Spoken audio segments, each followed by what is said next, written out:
오늘 설교의 제목이 한숨을 넘어서다라는 제목입니다.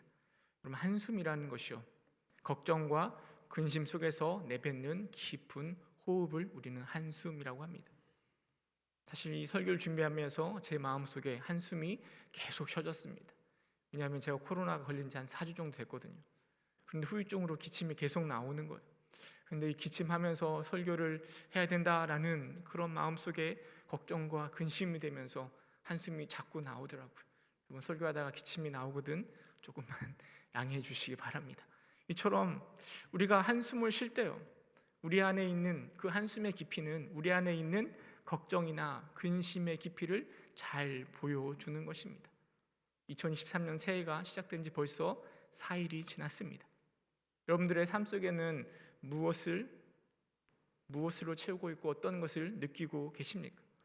물론 우리가 힘차게 또 행복하게 즐겁게 새해를 시작해야 하지만 혹시 우리 안에 한숨이 가득하진 않습니까? 세상에 돌아가는 모습을 보면 때로는 한숨이 막 쉬어집니다. 기대감을 가졌던 정치권은 우리에게 실망감을 주고 있습니다. 집값은 떨어진다고 하고 물가는 계속 올라가고 있습니다. 경제가 너무 어렵습니다. 도대체 코로나는 언제나 끝날런지 아직도 우리의 발목을 잡고 있습니다. 한숨이 절로 나오는 것이죠. 세상의 문제가 아니라 사실은 우리의 삶의 문제가 우리를 더 한숨 쉬게 합니다. 바라고 소망하는 것들은 이루어질 기미가 보이지 않습니다. 대신에 문제들이 얼마나 많은지, 재정의 문제에서부터 자녀의 문제, 관계의 문제, 건강의 문제, 무엇보다 신앙의 문제들이 곳곳에서 터져 나오고 있습니다. 그런 문제들로 인하여서 우리는 계속해서 한숨을 짓게 만드는 것이죠. 하지만 우리는 하나님을 믿는 자들입니다. 하나님을 믿는 우리들은요, 하나님 우리에게 주어진 삶 가운데 한숨이 가득 채울 수는 없습니다. 우리의 삶을 한숨으로만 가득 채울 수는 없습니다.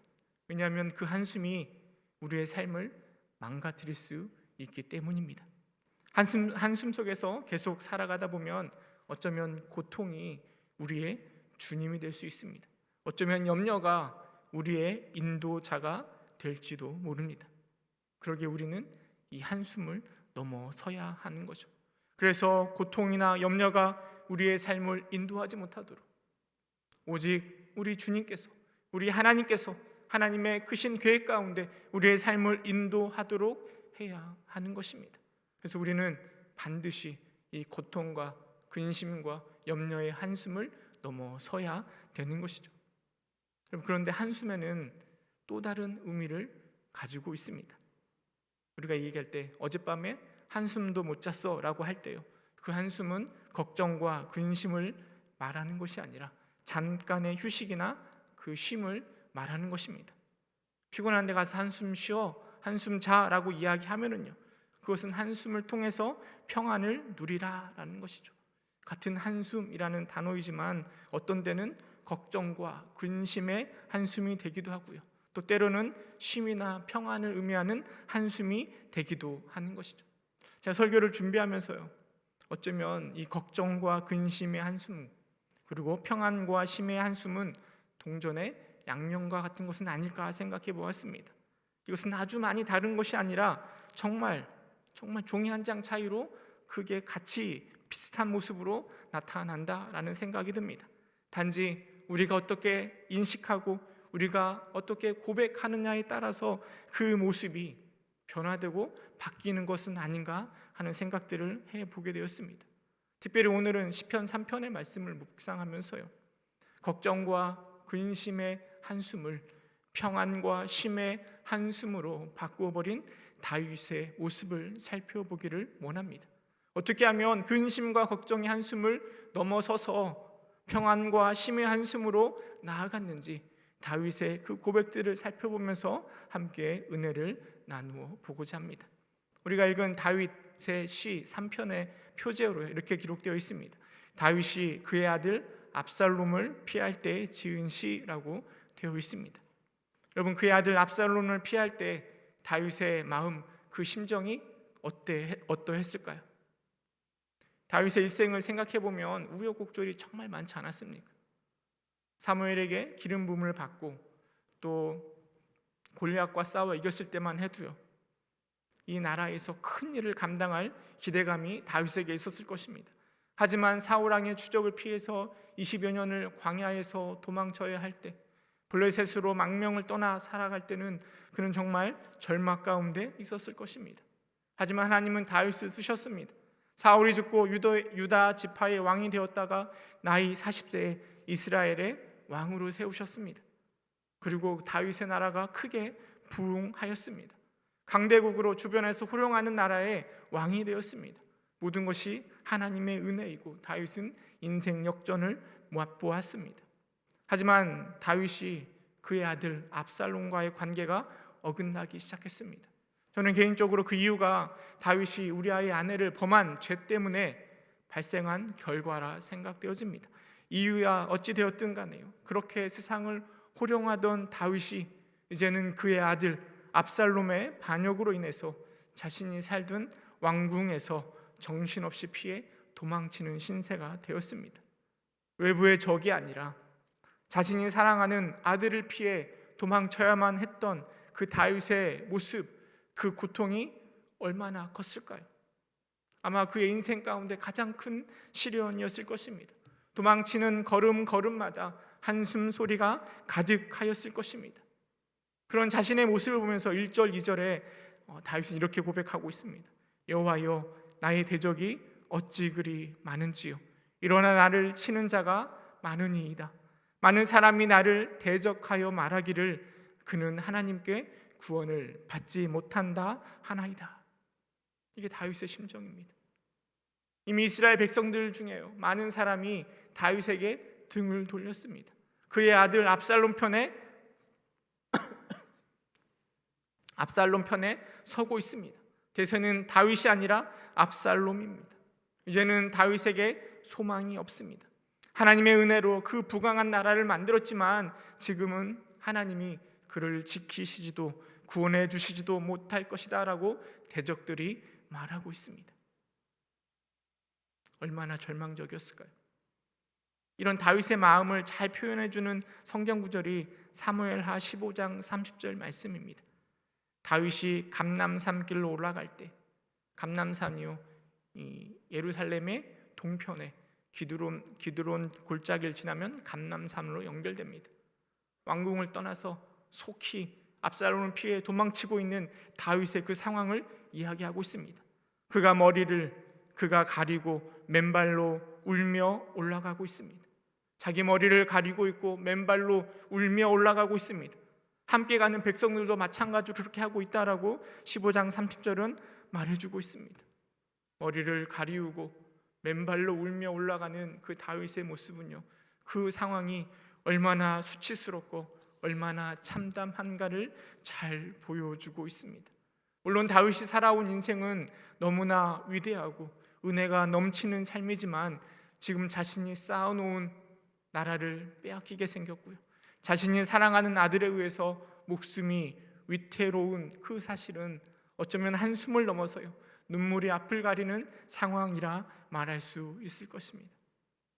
하지만 그런 상황 속에서도요, 다윗은 한숨이 자신의 삶을 좌우지하지 않도록 내버려 두지 않습니다. 그 한숨을 극복해냅니다.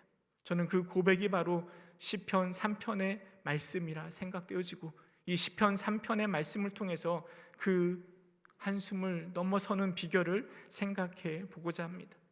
물론 그 한숨을 넘어설 수 있는 가장 빠른 방법은요, 하나님이 조금만 도와주시면 됩니다. 하나님이 번개를 저 압살롬에게 내리셔가지고 압살롬을 당장 처치하시기만 하시면 이 다윗의 한숨이 금방 사라질 것입니다. 하지만 다윗에게 있어서 상황은 변한 것이 하나도 없습니다. 다윗은 여전히 도망자로서 예루살렘을 떠나 어디론가 도망쳐야만 됩니다. 그럼에도 그의 한숨을 넘어설 수 있는 비결은요, 세상을 바라보는 분명한 인식과 고백 속에서 시작되었다라고 생각되어집니다. 그 고백이 시편 3편 말씀인데요, 먼저 다윗의 삶 가운데 다윗은 그 한숨 속에서 하나님을 고백합니다. 하나님을 고백할 때 뭐라고 고백하는가 하면 3절 우리 함께 읽어보도록 하겠습니다. 시편 3편 3절 시작. 여호와여, 주는 나의 방패시요 나의 영광이시요 나의 머리를 드시는 자이시니이다. 그 한숨이 가득한 그때, 압살롬이 나를 죽이려 하고 있는 그 절박한 상황 가운데 다윗은 하나님을 고백하는 거예요. 하나님은 나의 방패시고 나의 영광이시고 나의 머리를 드시는 자이시다라고 고백하고 있습니다. 제가 만약에 다윗이라면요, 그 상황 속에서요, 하나님을 향해서 이런 고백이 아니라 원망을 쏟아낼 것 같습니다. 화를 낼 것 같아요. 하나님, 저를 이렇게, 제가 무엇을 잘못했길래 저에게 이런 고난을 주십니까? 왜 저에게 이런 상황을 허락하셨습니까? 하나님이 저를 버리신 겁니까? 라고 원망을 쏟아냈을 것 같습니다. 그런데 다윗은 그 상황 속에서, 한숨이 가득한 그 상황 속에서 분명한 하나님을 고백하는 것입니다. 압살롬이 창을 들고 나를 찌르고 있습니다. 그런데 다윗은 고백하는 거예요. 여호와는 나의 방패이십니다. 다윗의 영광이 땅에 떨어졌습니다. 왕의 자리에서 쫓겨나게 생겼습니다. 그것도 사랑하는 아들에 의해서요. 그런데 다윗은 고백하고 있습니다. 하나님이 나의 영광이 되십니다. 나의 머리를 드시는 자이십니다 라고 고백하고 있습니다.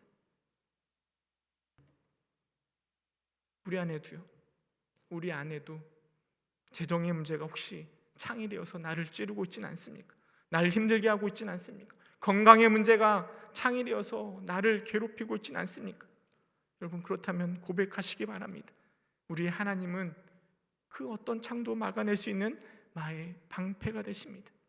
혹시 여러분의 삶이 만족스럽지 못하십니까? 때로는 수치스럽습니까? 그럴 때 다윗처럼 고백하시기 바랍니다.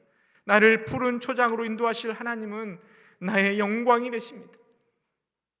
나의 땅에 떨어진 명예를 우리 하나님은 다시 회복시켜 주실 것입니다. 이렇게 고백하시기 바랍니다. 전혀 이 하나님을 향한 이 다윗의 고백이 그 다윗의 한숨을 극복할 수 있는, 넘어설 수 있는 비결이라 생각되어집니다. 우리가 고난 앞에서 고난을 묵상하는 것만큼 어리석은 것은 없습니다. 여러분, 고난은 묵상할수록 그 고난이 사라지는 게 아니라, 그 염려가 사라지는 것이 아니라 더 많은 고난을, 더 많은 염려를 만들어내고 우리에게 더 깊은 한숨을 만들어낼 것입니다. 고난을 묵상하다 보면 정말 땅이 꺼질지도 모릅니다. 우리는 고난 앞에서 땅이 꺼지게 한숨을 쉬는 것이 아니라 이를 허락하신 하나님을 묵상하는 것입니다. 그리고 나의 하나님이 어떤 하나님인지를 고백하는 것입니다. 나의 방패시며 나의 산성이 되시고, 하나님은 이를 통해서도 나에게 좋은 것을 주시려는 나를 사랑하시는 하나님이시다라는 것을 묵상하시기 바랍니다. 내가 알고 있고 섬기는 그 하나님을 고난 앞에서 고백하시기 바랍니다. 그래서 나를 한숨 짓게 하는 나를 한숨 짓게 하는 것들이 나의 삶의 주인이 되는 것이 아니라 하나님을 향한 분명한 고백을 통해서요, 하나님이 내 삶의 주인됨을 고백하시기 바랍니다. 그리고 이 분명한 하나님을 향한 고백을 통해서요, 우리 안에 가득한 한숨을 넘어설 수 있는 것입니다. 우리 하나님은 변함이 없으신 분이십니다. 우리 하나님은 영원토록 우리를 사랑하시는 분이십니다. 비록 나의 삶 가운데 고난이 있고 한숨이 있더라도 나를 지키시며 나와 함께 하신 하나님은 조금도 변함이 없습니다. 여러분, 그 하나님을 바라볼 때 우리는 한숨을 극복해 날 수 있는 거죠. 염려와 근심의 한숨을 극복해내고 나에게 쉼과 평안을 주는 한숨을 우리 주님을 통한, 주님을 향한 고백을 통해서 우리가 누릴 수 있는 것입니다. 그런 한숨을 누릴 수 있는 여러분 되시기를 소망합니다. 두 번째로요, 우리가 또 주목해야 될 것은 다윗은 자신에 대해서 이렇게 고백하고 있습니다. 4절 말씀 함께 읽어보도록 하겠습니다. 3편 4절 시작.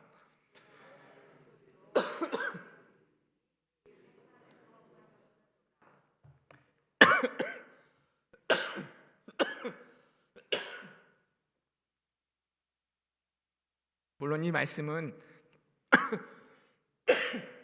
죄송합니다. 물론 이 말씀은 기도에 응답하시는 하나님에 대한 고백입니다. 그러나 다른 한편에서는요, 내가 누군지에 대한 고백이 되기도 합니다. 여러분, 내가 누구입니까? 다윗이 고백하는 것은 내가 나의 목소리로 여호와께 부르짖었더니 하나님께서 응답하시는 거예요. 내가 부르짖으면, 내가 기도하면 하나님이 응답해 주시는 거죠. 내가 이런 사람임을 다윗이 고백하고 있습니다. 나의 귀에 귀 기울여 주시는 하나님, 나의 기도 가운데 응답하시는 하나님, 하나님의 응답이 이루어지는 나를 다윗이 바로 고백하고 있는 거죠. 5절도 마찬가지입니다. 내가 누워 자고 깨었으니 여호와께서 나를 붙드심이로다. 하나님께서 나를 붙드시죠. 반대로 생각해 보면 내가 어떤 사람인가? 하나님께서 붙드는 자가 바로 나라고 다윗은 고백하고 있는 것이죠. 원수가 나를 흔들고 있습니다. 아들마저 나를 죽이려고 달려들고 있습니다. 그러나 다윗은 고백하는 거예요. 나는 하나님이 붙으시는 자고, 하나님은 내 기도 가운데 응답해 주시는 거예요. 내가 바로 그런 사람이다라고 다윗이 확신하게 고백하고 있습니다. 그래서 6절에 다윗은 이렇게 고백하는 거죠. 천만인이 나를 에워싸 진친다 하여도 나는 두려워하지 아니하리이다. 여러분, 천만 사람이 나를 에워싸고 진치면 왜 두렵지 않겠습니까? 그러나 다윗은 두렵지 않다라고 고백합니다. 왜냐하면 내가 바로 하나님이 붙으시는 자이기 때문입니다. 내가 기도만 하면 하나님이 그 기도 가운데 응답하시기 때문에 나는 그런 담대함을 가지고 있다라고 고백하는 것입니다.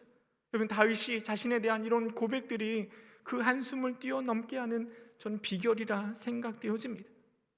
물론 우리는 부족하죠. 우리는 연약합니다. 우리에게는 죄가 가득합니다. 그러나 우리는 죄 많은 자로 끝나는 게 아니라 우리는 또한 하나님의 은혜가 가득한 자들입니다. 하나님이 나를 선택하셨고 나를 사랑하십니다.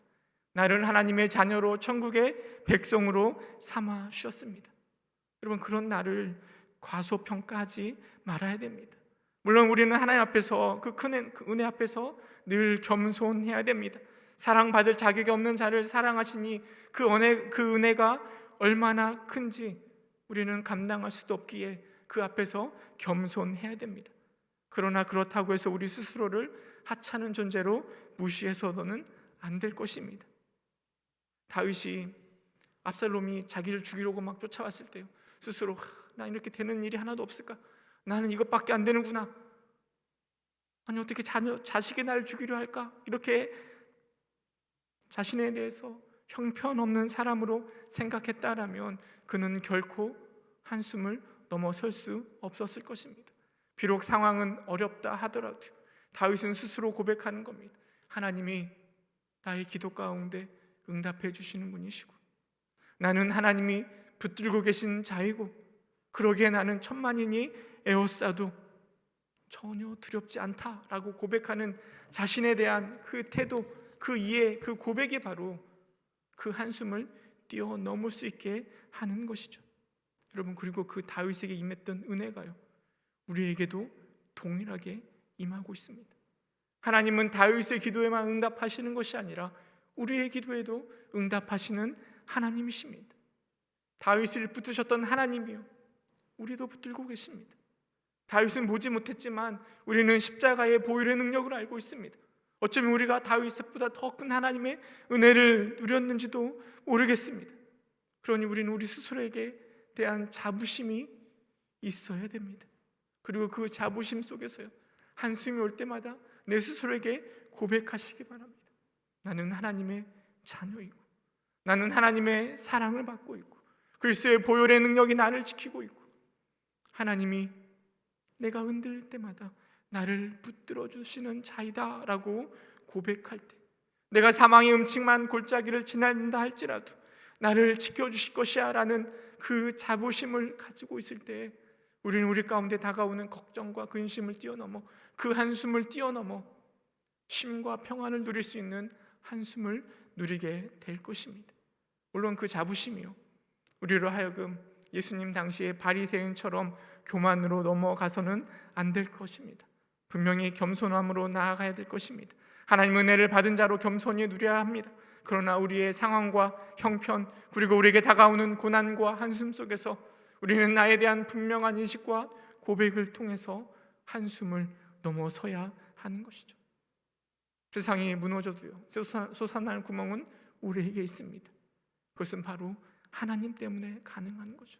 내 자부심은요, 나로 인해서, 나 때문에, 내가 한 일 때문에 내게 임하는 것이 아니라 부족하고 연약하지만 하나님께서 부어주신 은혜, 그 사랑 때문에 우리는 자부심을 느끼고 하나님의 백성으로의 긍지를 가지고 살아갈 때 천만인이 에워싸도 진치고 공격한다 할지라도 두렵지 않을 수 있는 것이죠.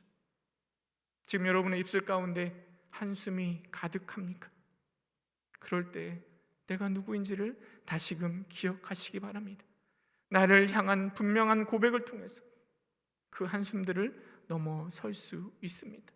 환경이 변화되어야 누리는 것이 아니라 하나님이 나의 삶을 책임져 주시기 때문에 우리가 처한 고난과 또 환경과 어려운 형편 속에서도 우리는 이끄실 그 하나님을 바라보고 확신하며 이겨낼 수 있는 거죠. 성경은 하나님에 대해서 이렇게 이야기합니다. 누가복음 11장 11절에 보니까요, 너희 중에 아버지 된 자로서 누가 아들이 생선을 달라 하는데 생선 대신에 뱀을 주며 알을 달라 하는데 전갈을 주겠느냐?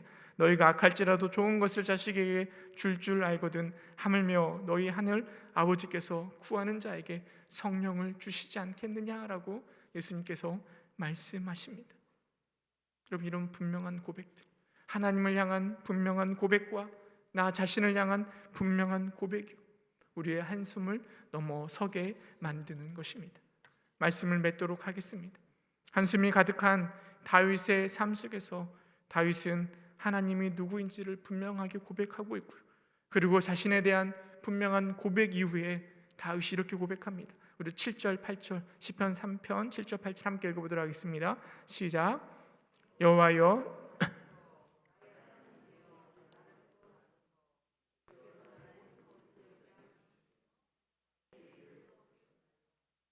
구원은 여호와께 있사오니 주의 복을 주의 백성에게 내리소서. 여러분, 이 다윗의 고백 속에서요, 그의 믿음의 힘이 느껴지십니까? 지금 한숨 쉴 수밖에 없는 상황이잖아요. 왕에서 쫓겨나서, 아들에게 쫓겨나서 왕궁에서 빠져나와 도망쳐간 그 상황이 얼마나 처참하겠습니까?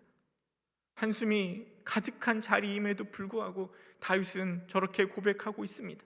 그것은 하나님에 대한 분명한 고백과 나에 대한 분명한 인식 속에서 나오는 믿음과 확신입니다.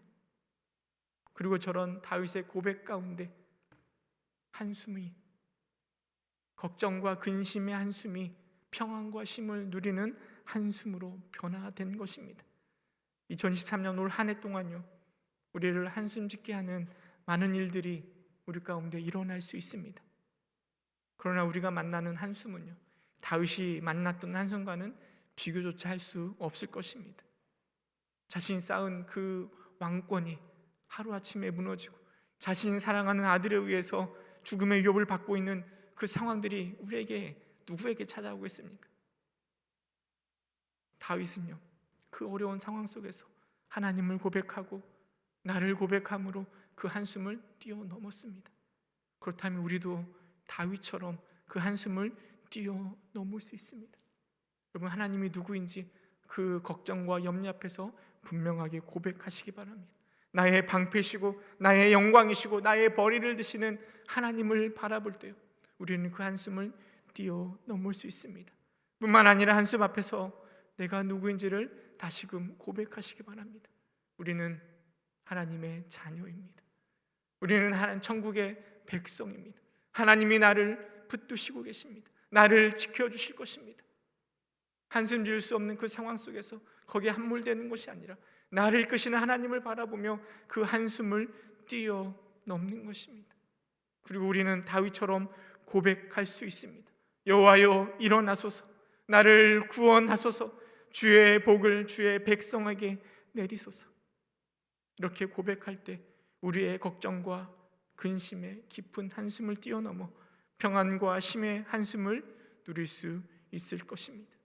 올 한 해도요, 깊은 한숨 속에서 함몰되어 패배자의 삶을 사는 것이 아니라 그 깊은 한숨을 뛰어넘어 평안의 한숨을 돌릴 수 있는 구원받은 자로서, 은혜 받은 자로서의 삶을 살아가는 올 한 해가 될 수 있기를 주님의 이름으로 축원합니다. 함께 기도하겠습니다.